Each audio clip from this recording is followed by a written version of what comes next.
Señores, el día de hoy tenemos un invitado de lujo acá en el Planeta del Rock y Cuartel del Metal, Don Hernán Rojas, una institución para hablar de música y para eso lo trajimos al canal.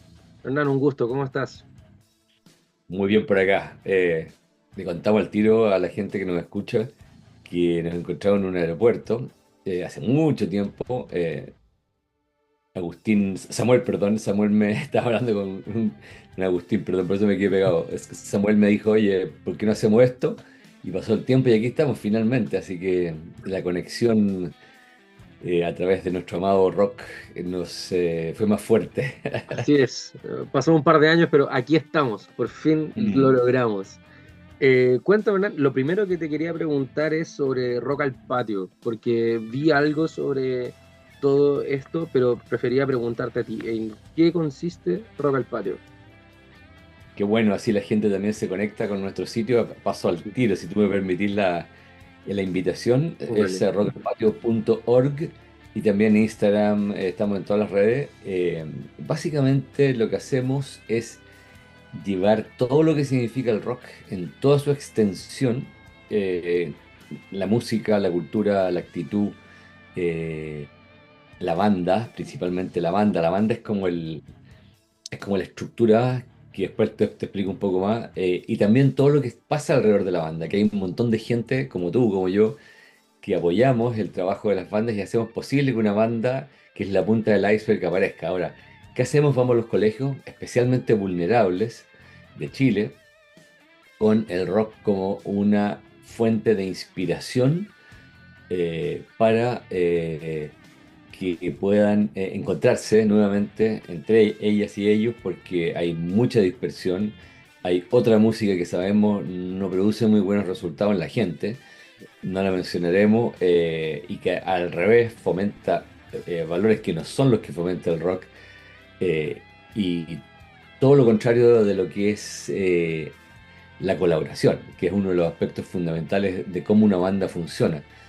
Entonces, no es solamente para que la gente que toca música en el colegio y tenga una banda pueda salir adelante, sino que también para toda la gente que esta cultura alrededor de una banda le ayude en su formación, en su evolución, en su madurez y sobre todo de intentar retomar, en muchos casos volver a clase, educarse, y salir adelante en la vida frente a todas las circunstancias que son obviamente muy difíciles en ciertos ambientes donde el narcotráfico, la delincuencia a veces es más atractiva que estudiar y salir adelante. ¿Mm? Y es Eso, verdad, eso. eso, la deserción en los colegios, el no poner atención y de repente, claro, increíble, por increíble que suene, una guitarra puede arreglar eso. O, Increíble, ¿eh? sí, Ese es bueno, está bien cuando dicho yo, eso. es increíble porque, por ejemplo, yo iba al colegio, yo iba siempre y yo tuve la suerte de ir a un colegio bien pituco, la verdad, pero becado, ¿no? Yo no es que tenga una tremenda situación ni nada, y ahí la música a mí también me ayudó mucho, ahí con el grupo que teníamos en el colegio, y yo también veía dentro de ese mundo que se supone que no es el riesgo social al que está apuntado, por ejemplo, Rock al Patio, y pasan estas cosas igual.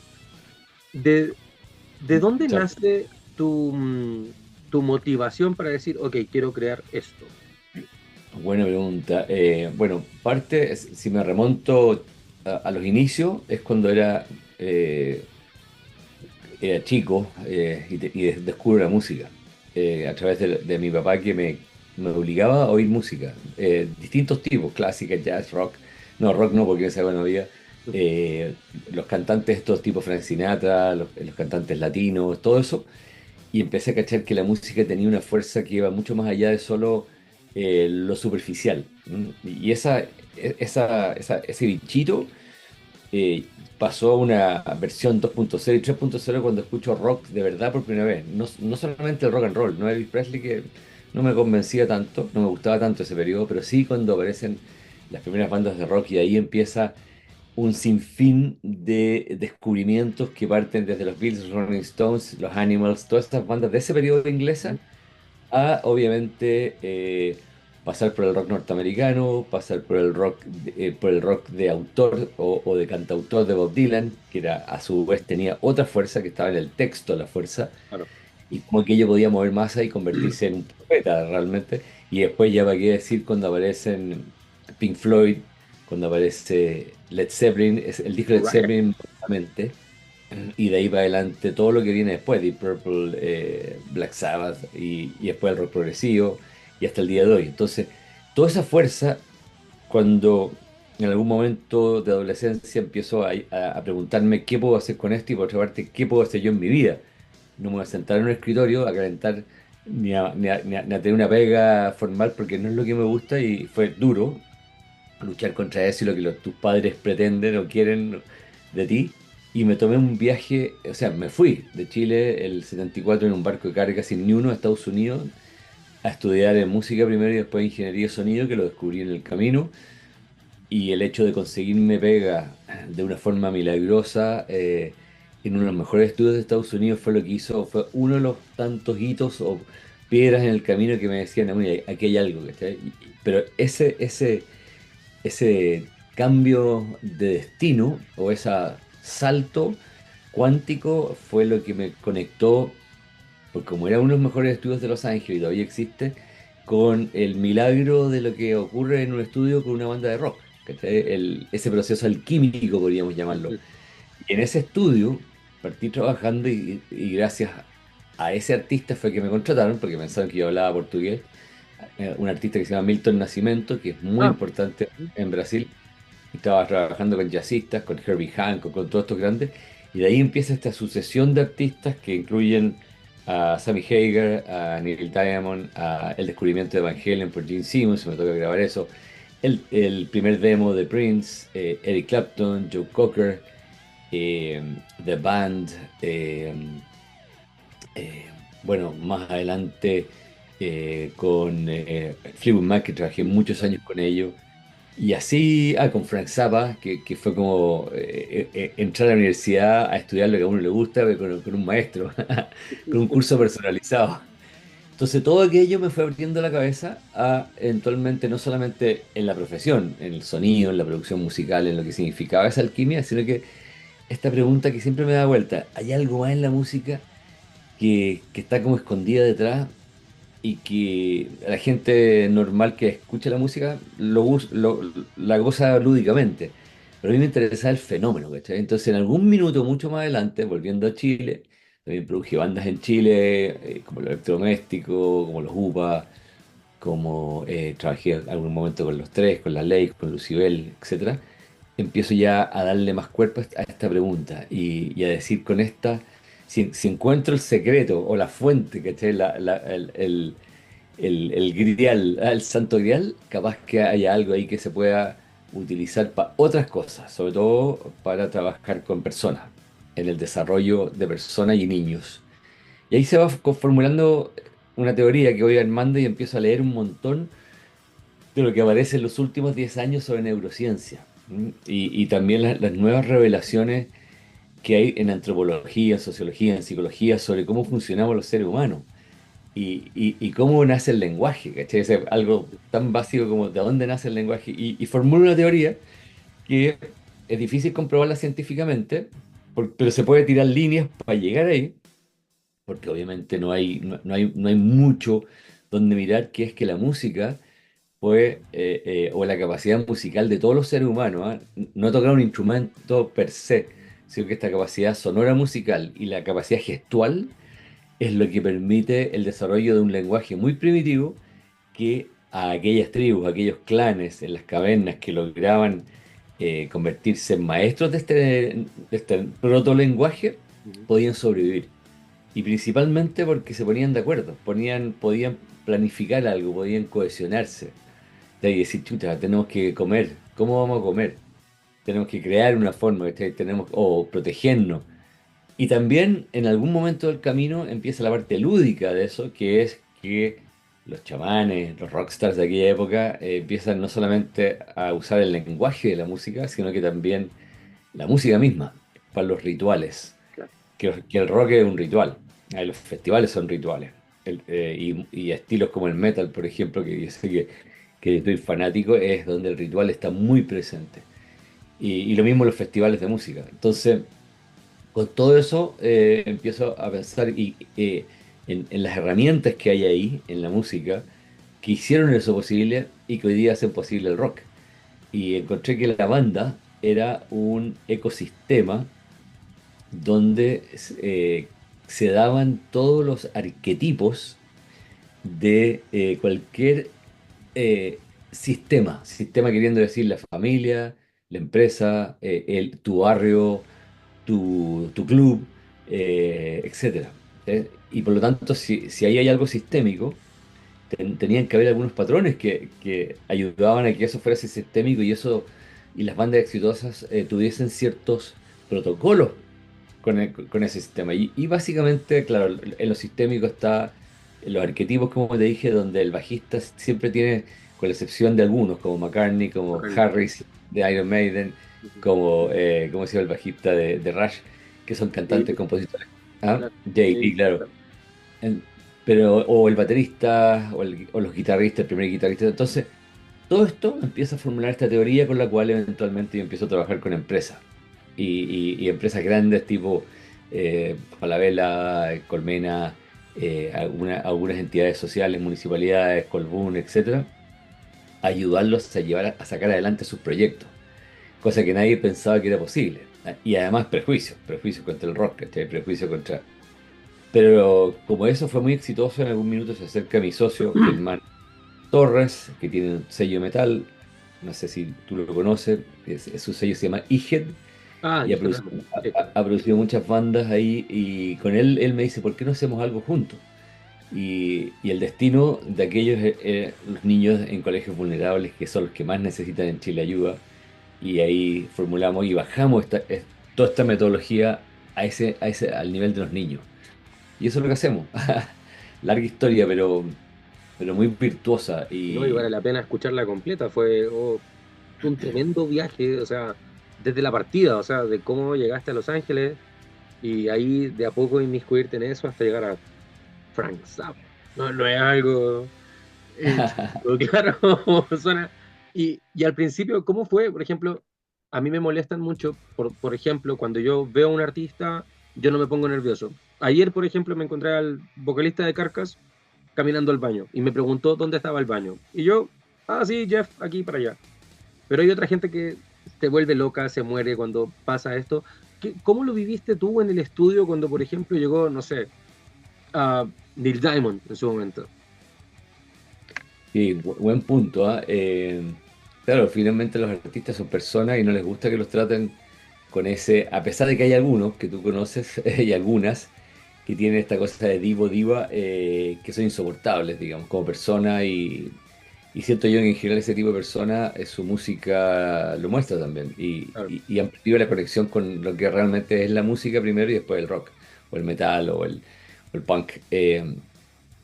Pero en esa época, sé que todavía no me lo explico muy bien, cómo, cómo tenía, porque la palabra no es frialdad, pero sí la concentración y la tranquilidad para poder hacer tu pega y no pedirle una foto, digamos, o estar diciendo, ¿sabes qué? Oh, no, sé que estoy emocionado de trabajar contigo. Y, y, y, y sacar adelante la pega. Y es interesante porque en la medida que los proyectos son más largos, finalmente ahí se conforma un sistema, una familia que está en el estudio, al igual que cuando es una gira en vivo, toda la gente que está metida en el crew, en el equipo, son familia con los Claro. artistas. Se ven a cada rato, conversan y todo. Entonces, entablar ese nivel de confianza y de trabajo fue muy potente y siempre manteniendo no digo la distancia, pero sí quizás el coolness o la inteligencia Claro. emocional para no pasarte al otro lado, porque si no vaya a perder lo que hay ganado profesionalmente. Ujú. Y siempre uso el ejemplo, no sé si te acordáis en la película Casi Famoso, cuando el periodista más viejo, el editor de la revista Rolling Stone, que esto está basado en eso, le pide al joven que está haciendo la práctica, le dice, ya, muy bien, ya lo convence, le dice, ya, te mando en gira, anda con esta banda y todo lo demás, pero ten una cuestión siempre presente, tú no estás ahí en la banda, no Mm. eres parte de la banda, ¿ah? No eres la banda, entonces, ojo con eso. Y ahí, Samuel, es muy interesante las historias que vi. Me tocó presenciar de gente que no era en la banda, que podría haber sido un roadie, podría haber sido alguien que sacaba fotos o quien fuera, técnico, que se creía en la banda y se iban a la mierda. O sea, sus carreras terminaban abruptamente y principalmente por la actitud, pero también por las drogas. O sea, Oh, consumir la cantidad de droga que consume un artista, sobre todo en las épocas más fuertes de droga, no es para una persona cualquiera. Si no mira a Keith Richards, nomás, que es el que va quedando en el camino, y él cuenta en su libro cuántos fueron quedando botados. claro. No, no, pero increíble lo de Keith Richards. Sí, ahí está. Sigue haciendo giras. Maravilloso. Pero claro, y aprender cosas también, ¿ah? Ante tu pregunta, aprender, yo te diría que el aspecto de la fragilidad de los artistas, porque una parte tú los veis en el escenario y son poderosísimos. De un segundo a otro se transforman en estos personajes que son realmente chamanes, profetas, y te llegan a ti por todos lados, o sea, cuerpo, mente, etcétera. Y conocer el lado frágil, que es el lado que en el estudio se ve mucho más porque es el lado que les permite componer esas canciones que a nosotros nos mueven, ¿cachai? Fue potente. Fue potente eso. Qué tremendo. Y claro, y ahí está toda la super experiencia que tuviste con Fleetwood Mac también, que no es menor. Y acá siento que a veces pasa piola el hecho que produjiste un disco de Fleetwood Mac, que es un discazo, el Tusk. Y hoy venía camino a la casa y venía escuchando una canción del Rumors y una canción del Tusk. Así venía, así, haciendo Ya. la comparación media vaga. Bueno, Y, y el cambio que hay desde el Rumors al Tusk es increíble. ¿Cuánto contribuiste tú a ese cambio dentro de Fleetwood Mac? en algunas cosas me siento parte de los procesos. En otras, más cumpliendo mi pega. Eh, y lo divido en dos personajes. Lo divido en Lindsey Buckingham y la otra persona, la Stevie Nicks. En el caso de Lindsey Buckingham, para la gente que no cacha la diferencia del ejercicio que tú estabas haciendo, lo que hace Lindsey en ese momento es que se declara no más creador, ni productor, ni músico de música. Él le pone la palabra cute. Cute es bonito, pero también es como música, no sé, amorosa o, Claro, o bien producida, o muy perfecta, ¿cachai? claro. Y dice, de aquí para adelante yo soy punk porque había descubierto el punk en ese momento. Primero por las bandas que todos conocíamos de aquel periodo, partiendo por los Sex Pistols, pero mucho más también con The Jam, con The Clash, con muchas otras y las que habían en Estados Unidos, o sea, los Ramones, los pre-punk, digamos, los Germs y muchas otras bandas que a él le dieron vuelta a la cabeza y también no solo en actitud, sino que también en estética sonora. Y la revolución que a él le voló la cabeza es que estas bandas grababan a veces en condiciones muy básicas, muy crudas, eh, incluso acercándose al lo-fi, eh, y, y no puliendo la música. Entonces él dijo, yo o ustedes me aceptan, le dijo a la banda, de esta forma, este nuevo Lindsay se cortó el pelo, vamos a tener el pelo largo, barba, pantalones pata de elefante, era como el hippie de California, ¿cachai? El niño bonito del rock pop californiano. Y él se convierte en esta otra persona y toma esta decisión y la banda le dice, sí, sabes que ya te vamos a aceptar porque obviamente él era el genio de la banda, el Mozart, digamos. Y le aceptan esto, pero dicen, pero por favor sigue colaborando como siempre has colaborado con el resto de la banda para que el resto de la música sea lo que la gente espera, también pensando que el sello discográfico esperaba un Rumors 2, po, y que no es Claro. como tú puedes comprobar, es lo menos Y ahí empieza esta grabación que él rápidamente se da cuenta que el Ken Calais, que es mi amigo y productor de la banda, ingeniero, quería pulir todo esto y se empiezan a chocar los dos y en algún minuto se enoja Lindsey Buckingham, agarra una serie de equipos bien antiguos de que habían botado en el estudio, se los lleva a su casa, le ayudamos a montarla y empieza a grabar las cosas bien básicas, en la cual yo lo ayudo en un periodo y después las trae de vuelta al estudio y dice, yo no quiero trabajar más con el Ken, quiero trabajar contigo. Y por eso que ahí me sentí muy parte de eso, porque era todo experimental y él tocaba todos los instrumentos, ¿cachai? Y era Mm. la cosa básica, la cosa de grabar las cosas bien crudas, bien distorsionadas, con micrófonos de repente que no tienen nada que ver con lo que a mí me enseñaron. Y con y de repente también siguiendo la escuela de Phil Spector, esto de doblar, triplicar, porque sonaba el Wall of Sound, Los Sound. mucho a Lennon, a Lennon cuando él partió Lennon y quería que sonara de una manera distinta y a McCartney que dijo, no, ¿y por qué no podemos acercar el micrófono al bajo, ¿cachai? O por qué no podemos poner el micrófono más cerca del bombo. Y porque le habían dicho, no, no se puede en Abbey Road, que era todo muy inglés, porque podéis reventar el micrófono, así, pero ¿qué importa si queremos que suene bien? Claro. Entonces, esa escuela para mí fue marcada. Y después con la Stevie Nicks desde el lado emocional, que no, y claro, mucha gente conoce que tuvo un romance con ella, pero esto partió mucho antes, desde el momento en que su música no era muy aceptada por la banda porque la consideraban a ella que se había hecho convertido en estrellita, ¿cachai? En una regalona de la prensa. Entonces encontraba, no, es que le hacían bullying.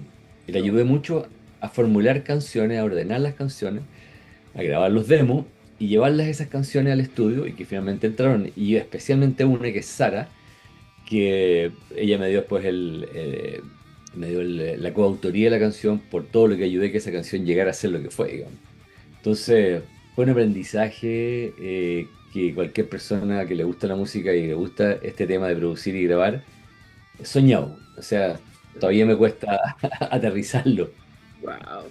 Yo cuando chico siempre quise ser productor musical y terminé estudiando locución, nada que ver. O sea, ni tan nada que ver, pero al final me enseñaron, qué sé yo, Pro Tools igual, pero algún día, digo yo, algún día voy a tirarme para allá porque siempre que me hablan de ese tipo de cosas, como no, yo estaría 2 horas Sí. aquí escuchando, qué tremendo, ¿no? Y aparte, bueno, aparte está todo el camino este que hiciste ya en Estados Unidos, luego llegaste acá. Para ti, ¿cuál es el punto de comparación, por ejemplo, entre Tusk y UPA? Bueno, justamente hace poquito estuve mucho hablando largo con Mario Plané, que es uno de los miembros de UBA, compositor fundamental de la banda, y este compadre se fue a Francia hace mucho tiempo, y me hacía, intentábamos ponernos en ese lugar, ¿ah? Y yo lo que pude concluir, y se lo dije con mucho cariño, es que ellos eran unos, entre comillas, niños, pero eran mayores de edad, obviamente, que querían sonar como las bandas de esa época, como las bandas del punk y el new wave, del post-punk más bien, especialmente The Cure y otras, algo con YouTube, algo con los Smith y todo, pero que a diferencia de un niño que tocaba desde chico en Estados Unidos o Argentina, que son países muy musicalizados, en el caso de ellos, en nuestro país, y no es un problema de ellos, es que así era, te conectáis más tarde con la música y tienes por lo tanto menos cultura musical por un lado y por otro lado menos conocimiento específico desde cosas tan básicas como el tipo de guitarra que quería jugar, las cuerdas, la afinación, y que hay que partir de menos a más. Entonces, si tú pretendes, y es siempre una analogía que hago con los bateristas, sonar como Neil Peart de Rush o cualquiera o Nico McBrain de Iron Maiden, tenéis que primero pasar por el punk y tenéis que tocar un 2 3 4 pero hacerlo bien. Y ahí, Claro. entonces, ese proceso fue muy potente.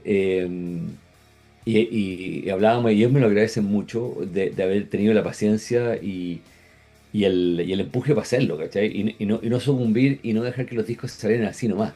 Entonces tú escucháis esos discos hoy día y hay gente que me comenta, caso de UPA o de Viena o de Electrodoméstico, pucha, qué increíble. Con equipo hay.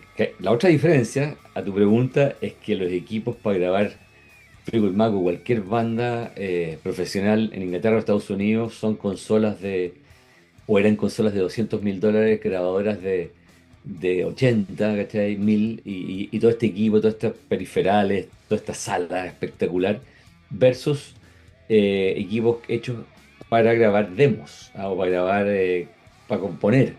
Equipos Tascam, que no desmerezco la marca, pero equipos Tascam que la cinta es de media pulgada para 16 pistas y de 2 pulgadas para 24, ¿cachai? O sea, en esa época análoga, entonces, Claro. y las consolas con preamplificadores, con, bueno, una serie de cuestiones técnicas, entonces, que a mí me gusta, a mí siempre me ha gustado ese desafío, y siempre pensaba en los Beatles que tenían al comienzo grabadores de 3 pistas, o dos, consolas muy simples, pero que sonaban increíbles, las famosas Red de Abbey Road, pero con todas esas limitaciones, pero con mucha creatividad y cabeza, lograron ir empaquetando cosas para que tú escuchases, ponte tú, no me refiero al comienzo, porque el comienzo era bien básico, pero ya en Robert Soul Claro. habían canciones que tú notabas ahí una evolución sonora estética que decías, Doberman. wow, claro. Que el caso, Robert Entonces, Soul es un tremendo ejemplo de eso porque hicieron muchísimo con súper poco. Y es un disco que hasta el día de hoy sigue siendo es como, será uno de los mejores. Yo siempre, nunca sé qué disco es el mejor ni mi favorito de los Beatles, nunca, nunca. Pero Robert Soul siempre pelea por allá por lo mismo, porque es mm, tremendo. Y claro, eso mismo, yo también había leído que hacen mucho con muy poco. Claro, después ya Revolver o Sgt. Pepper siguen mm, avanzando, pero Robert Soul es un ejemplo increíble de eso. Y hoy, qué llamativo compararlo a UPA, así como de la nada, así como al rock chileno, la verdad. sí. Y, y ¿sabes qué? Y lo otro, aprovecho de pasar un mensaje a los jóvenes que están en esta, que primero no se enganchan en la tecnología, sino que tenganla, pero enganchense en otra cosa, en componer. Y componer no es llegar y tirar una idea y está lista, y voy a grabar y está lista. Y le aplico muchos plugins y además tengo una guitarra eléctrica que es alucinante y toco muy rápido y con eso pienso que tengo un disco. No. Y hoy día pasa que en Chile hay muy buenos músicos porque hay escuelas buenas, entonces tocan muy bien, pero finalmente se trata de otra cosa, se trata de la canción y se trata de la onda que tú le pones. Los Ujú. gringos también le llaman el groove, Claro, eh, ujú. el groove que tú le ponís, eh, y la creatividad. O sea, si vaya a grabar con una guitarra, ¿para qué usar un plugin que viene de fábrica y que vaya a sonar igual a todos? O un teclado, la compresión en la caja, o cómo grabáis no sé, los overheads o la voz. Entonces, creativo, siempre salte de la caja, a salirse de la caja. Eso es lo que hace la diferencia. Claro, siempre, siempre hay Mm, que buscar en este caso en la música, siempre, no sé si la quinta pata del gato, pero sí buscarle algo que sea el sello de cada uno. Si eso es, sí, buscar un sello propio, porque si no, o sea, todos quieren sonar, tienen el pedal para sonar como Metallica, por ejemplo, ¿no? Pero claro. no es la idea, pues si ya por algo ellos tienen, claro, el sonido característico y te dicen ya el amplificador aquí, aquí, aquí, listo, y así suenas como nosotros, pero ¿para qué? Todo el mundo quiere Claro. sonar así. Búscate otra cosa. Hernán, has trabajado años, muchos años en radio. En La Futuro te conocí, estuviste en Sonar. Ahora, ¿tienes algún proyecto quizás online también con radio? En algún momento colaboré con una radio de acá, muy buena, se la recomiendo, está online, que es Frecuencia Rock 95.3, acá por el aire, y Frecuencia Rock.cl, ayudándolos a los cabros. Pero estar al aire, tener una pega, y es que se requiere rigor igual, como todas las cosas. Estar amarrado a un horario es lo que hoy día, a esta altura de la vida, no quiero, y quiero tener libertad de moverme por otros lados, pero yo creo que hoy día, no digo que lo haya reemplazado la radio, ni mucho más la radio es lo más alucinante que hay, pero el hecho de poder comunicar tus ideas, sean cual sean, como tú lo hacías a través de YouTube, a través del sitio, a través de todo lo que tú estás haciendo, en estos otros caminos, a través de tu voz, a través de imagen, música, eso es algo que me atrae mucho y lo hago ya sea por ideas, cosas, tratando de educar a través del rock, tirando ejemplos de cómo se hizo tal cosa, o a través de Rock al Patio, con las cosas que hacemos, que entre paréntesis ahí hemos ido de menos a más, y hoy día estamos ya con un número interesante estamos cerca de 60 colegios que hemos estado, cerca de 40.000 niños y sus respectivas familias, profesores y todo, ¿cachai? Y también tenemos los profes metidos este ecosistema. Sabemos que los profes son esenciales, en Chile no se les quiere ni se les respeta con todo lo que significan, y por algo el profe es el profe, o sea, sin profe, ¿qué hacemos? Y los profes les cuesta, están golpeados, entonces incorporarlos en la música, en el rock, con talleres que les hacemos especiales a ellos, ha sido muy bonito. Y, y eso siento que eventualmente, ojalá, y ojalá nos estén escuchando también gente que trabaja en las políticas de educación, le apuesten más a la educación artística, a la música. Me tocó estar en Finlandia, que tú sabías, Samuel, que es el país número uno del mundo en metal, metal Sí, por cabeza, digamos, por habitante, ¿ah? Y el país número uno en bienestar, mira qué sí, coincidencia. sí. Eh, entonces, vi mucho eso, fui a muchos colegios, di muchas charlas de cómo la música y el metal, el rock, están metidos transversalmente en la educación. No es solamente la clase de música con el viejo o la vieja música, que enseña a tocar flauta dulce, sino que Hay hay- otra cosa. y por eso que hago ese llamado puta, hay que darle y salvemos a nuestros niños. Sí. Yo creo que uno de los mejores consejos que hay que salvar a los niños. Hay que agarrarlos de chiquitos y que sigan por ese camino. Quizás no llevarlos todo el rato por el rock, pero mostrarles que hay otras cosas. Y el rock Exacto. siempre ha estado ahí. El rock siempre, siempre. Y de hecho, fui traductor de unos videos para el Come to Latin America de hace unos 3 años. Ah, Y perfecto. Con la Nina. claro, con Nina Fu. Y, y ese golpe de realidad de saber, mira todo lo que pasa allá y mira cómo vamos nosotros. O sea, y a nivel LATAM, o sea, he recorrido de Tijuana a Puerto Montt y es igual en todos lados al final. Y falta ese empuje que estás poniendo, en este caso tú, Hernán, con el rock al patio, que es tremendo. Espera, me voy a poner audífonos porque está pasando el camión de la basura. Eh, no voy a escuchar nada. Claro, mi papá. Sí, Mi papá me dice, viví en el 10.º piso, ¿se escucha? No, la casa está que estamos aquí. También ahí va. Eh, y no, es tremendo lo que estás haciendo ahora con Rock al Patio. Esto está dirigido casi siempre al sur, ¿cierto? No, es todo Chile. Ah, qué tremendo. ¿De qué? ¿Cuál es Eh, el espectro que está ahora ya? estamos en todo Chile, pero por alguna razón del norte nunca hemos recibido pedido. Algunas conexiones, especialmente de Coquimbo, de Ovalle, de La Serena, donde hay mucho rock. Hablo de Santiago del Norte. eh, Antofagasta algo, pero en general Santiago, es donde más tenemos actividades. Y hemos tenido actividades desde Lolol a Puerto Montt, a Chiloé, a Río Bueno, a aquí al lado, Ensenada, a Oh, Frutillar, a Los Muermos. O sea, es decir, Los Muermos, ¿cuán lejos están Los Muermos? Pero Los Muermos tiene un colegio cuyo rector confió en esto.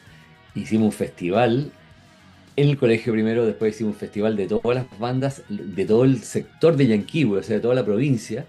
Si ves la cantidad de bandas tocando y lo bien que tocan, o sea, bueno, después hicimos un festival de bandas de todo Chile, llegaron 300 postulantes, quedaron 10 semifinalistas que tocaron en el Teatro del Nescafé de las Artes. Es un proyecto apoyado por el Nescafé de las Artes y también por Balmaceda Arte Joven, ah, y con una banda de metal que te digo, un cabro de 15 años que saltaba y cantaba como los dioses, o sea, es una banda que va a llegar lejísimo. Entonces, tenemos mucha esperanza, mucha felicidad de lo que está pasando, tenemos un equipo tremendo, destaco el liderazgo de Germán Torres y de todo el equipo, muy, muy feliz con eso. qué tremendo. Bueno, Hernán, en honor al tiempo, tenemos que despedirnos ya, pero te quiero agradecer tu tiempo. Costó, pero valió la pena. Ha sido una tremenda conversación también. Y de verdad, valoro mucho este espacio y que esto de Rock al Patio también se dé a conocer y ojalá más gente llegue y más colegios estén también interesados en poder llevar el rock a los niños y ayudar también, que es parte muy importante de esto. De todas maneras, Samuel, aprovecho de dejarme, yo mismo, cáchatelo para tú, de dejarme invitado para más adelante, Samuel, algún día hacer un programa tuyo, que sé que haces muchos programas dedicados quizás a mirar más en profundo ciertos estilos, ciertas bandas, y ciertas canciones. Sí. No sé si te acordáis, en futuro yo hacía un programa que se llamaba ¿cómo se llama? Disectar, no es disectar, Sí. ¿cómo se llama? No, pero en la parte con CSI, no, sí, recuerdo. Sí, Cuando sonaba la parte de CSI estabas dando datos de canciones, sí, por supuesto. Sí. o sea, hay cosas interesantes de hacer ahí. Y la otra es invitar a la gente nuevamente a rockalpatio.org, también Rock al Patio en las redes sociales, TikTok también. Ahí pueden enterarse más. Así que te agradezco mucho, larga vida a ti, al programa y todo lo que tiene que ver con el rock. Cuídate. Muchas gracias. Chao, chao.